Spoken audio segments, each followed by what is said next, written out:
Halo semua, selamat datang di Unodax Academy. Apa kabar kalian semua hari ini? Semoga kalian sehat selalu ya. Selain tubuh yang sehat, aset pun juga harus ikut sehat ya.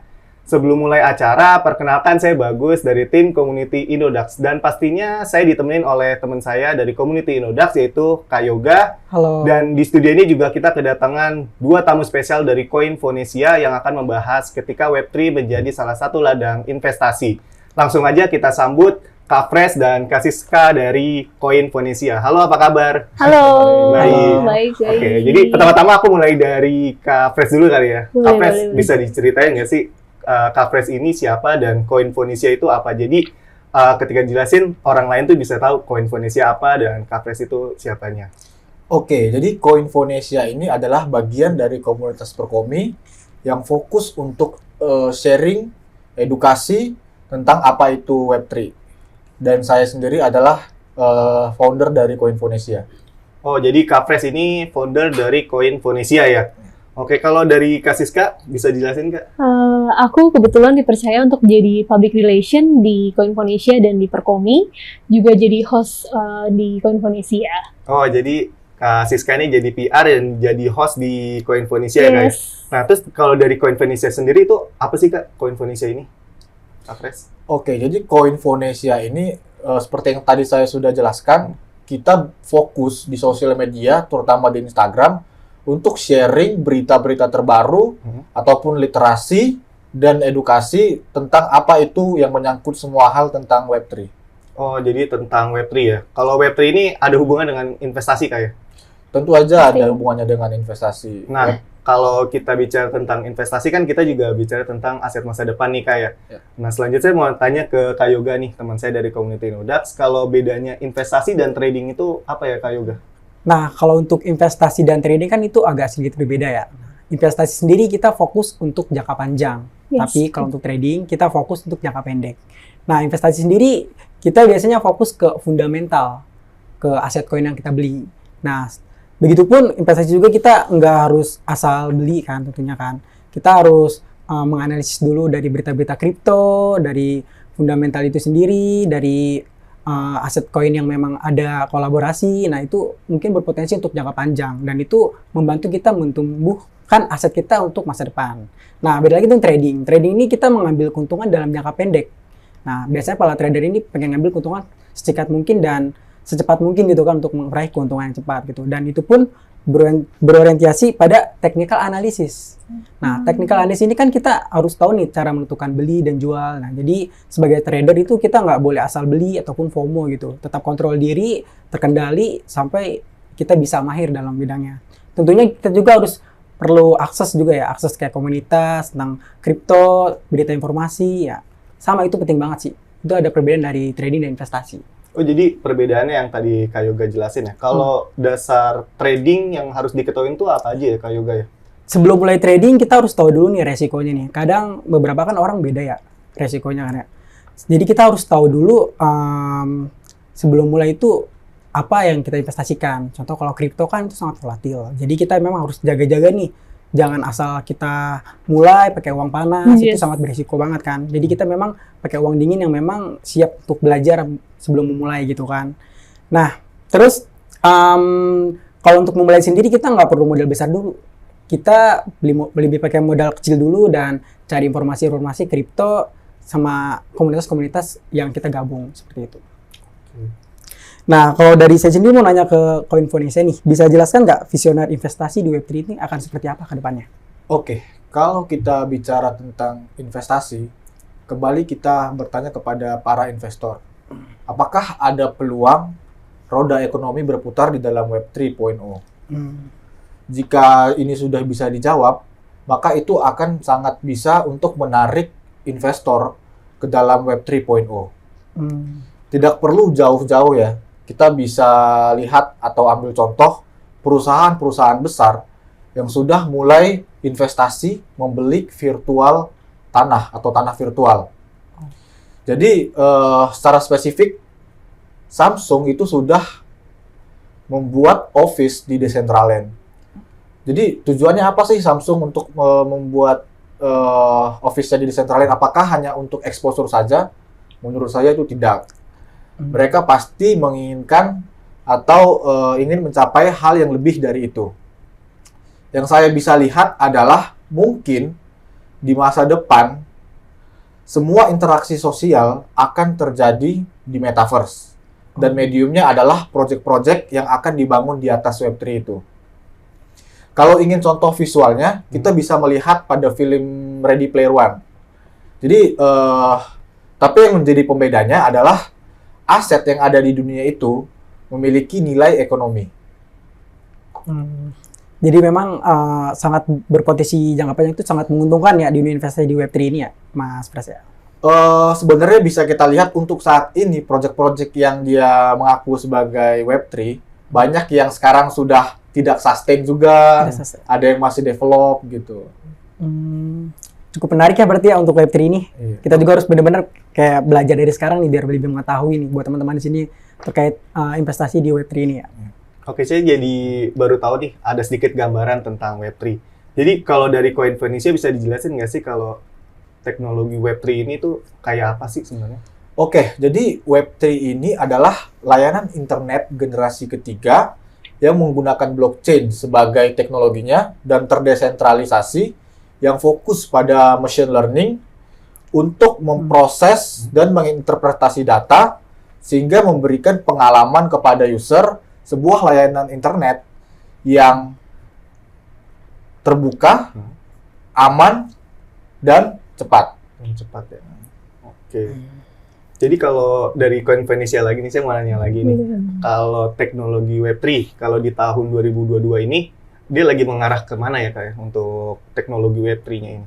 Mungkin tadi yang seperti Bang Pres udah bilang, udah kasih gambaran sedikit ya tentang Web3 gitu. Kalau misalnya yang kita bisa pikirkan di Web3 sendiri akan terjadi interaksi sosial di metaverse gitu. Kemungkinan yang kita pikirin tuh kita bisa commerce di metaverse gitu. Kita mungkin nantinya ke depannya kita bisa beli something di metaverse, nanti yang kita beli di metaverse itu nanti datang nih ke real life-nya kita. Kayak misalnya kita beli misalnya kita beli minuman misalnya di metaverse, terus nanti di-enter ke real life-nya kita sendiri bentuk fisik si minumannya itu. Kalau untuk mengarah kemana ya? Sebenarnya ini menurutku semua orang ingin terkoneksi tanpa batas. Tanpa batas. Iya.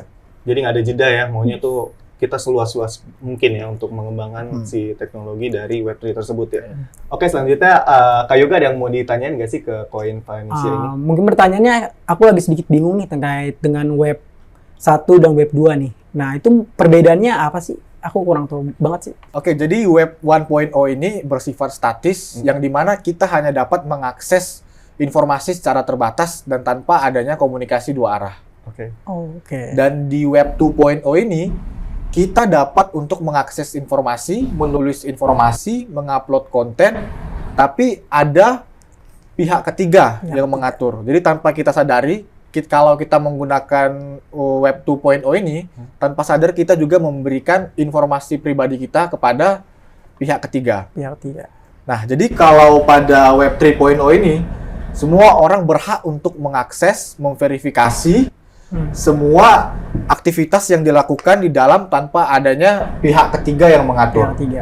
Oke. Jadi Web 1 itu memang aksesnya itu hanya sendiri aja gitu ya, Mas ya? Nggak kedua komunikasi itu ya? Betul. Kalau ada istilahnya Web 1.0 itu read only. Jadi kita hanya bisa membaca, tapi nggak bisa buat untuk berkomunikasi, berinteraksi secara sosial, kita nggak bisa. Kalau Web 2 berarti harus ada orang pihak ketiga yang memprosesnya gitu ya? Jadi biar kita ada komunikasi antara belah pihak kayak gitu. Betul. Ya? Contoh, Web 2.0 itu contohnya sosial media, seperti Instagram dan YouTube. Oke. Dan teman-teman juga tanpa teman-teman sadari kalau mau menggunakan Web 2.0 ini, pasti teman-teman juga pernah ketika mau download aplikasi untuk harus tentang term and condition-nya. Yes. Itu secara tidak sengaja teman-teman itu memberikan informasi data pribadi pada pihak ketiganya. Dan di Web 2.0 ini dengan adanya pihak ketiga, itu mereka dapat men-take down konten yang kita upload. Berarti kalau saya bisa simpulin dari omongan Kak Pres tadi nih, kalau Web 1 kan dia cuma dibaca doang. Ini kayak istilahnya nih, saya gambarin aja ya. Kayak kita nge-print terus nggak bisa diedit, cuma bisa dibaca doang ya. Betul. Sedangkan kalau Web 2 itu, Dia itu tuh kayak sosial media yang udah ada pihak ketiga ada atau bahasa disebutnya ada regulasinya. Jadi kalau kita macam-macam tuh bisa di take down. Terus kalau kita ada yang nggak suka kontennya bisa diblokir kayak gitu ya intinya kalau Web2 itu ya. Iya. Oke, jadi kalau Web3-nya sendiri kayak gimana tuh? Dia sifatnya desentralisasi. Desentralisasi itu kayak gimana Kak?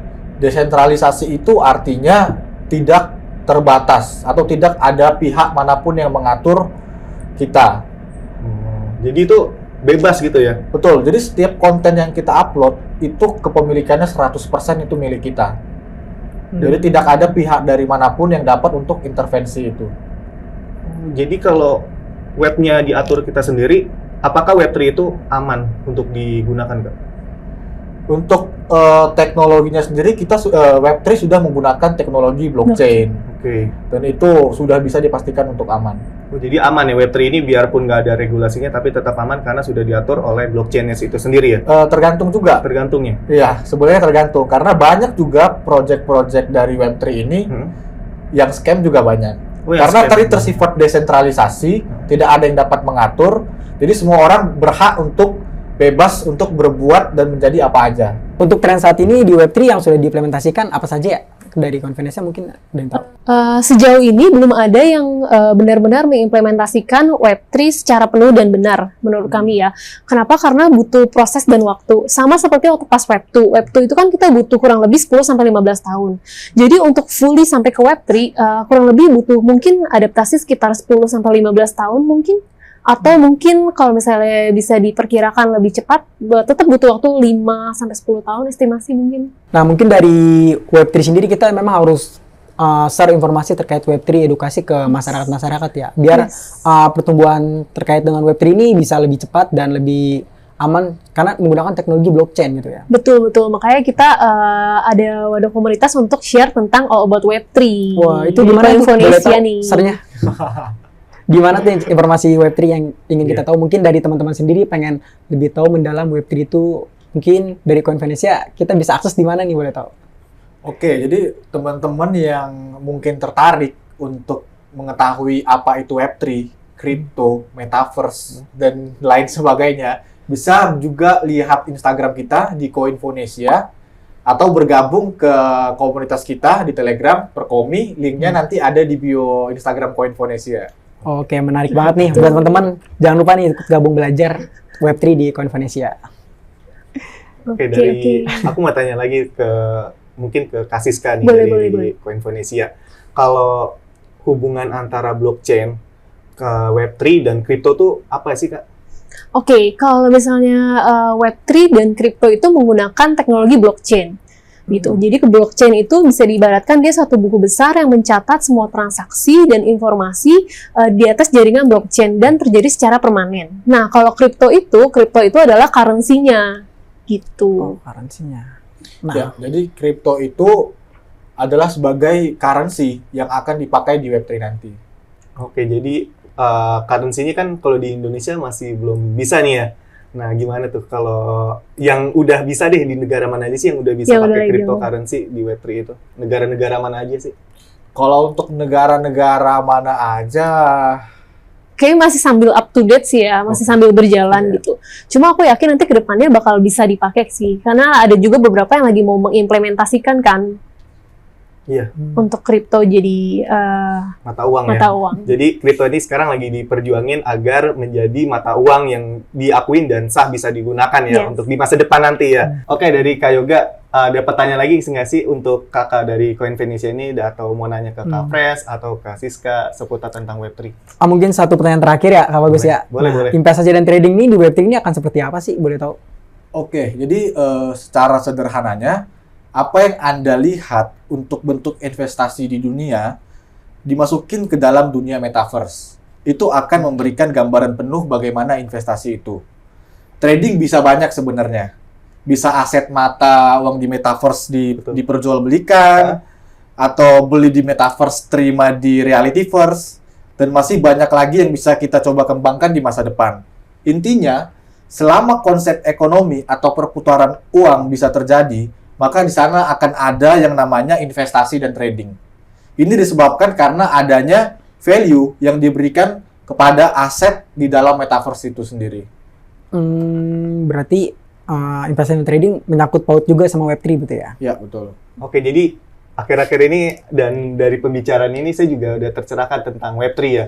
Dan tadi udah Kak Fresh juga ngelasin bedanya Web 1, terus ada Web 2, terus ada Web 3 juga ya kayak. Kalau Web 1 kan cuma dibaca doang, sedangkan Read kalau only. Web 2 tuh ada regulasinya yang mengatur atau ada pihak ketiga, dan sedangkan Web 3 itu kan belum ada regulasi yang mengatur sehingga ada kemungkinan scam yang mengancam kita untuk mengakses ke dalamnya kan. Kalau ngobrolin seputar kripto, seputar Web3 dan seputar investasi tuh seru banget Kak ya.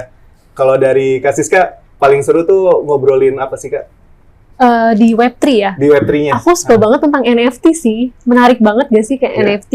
NFT tuh kenapa menarik Kak?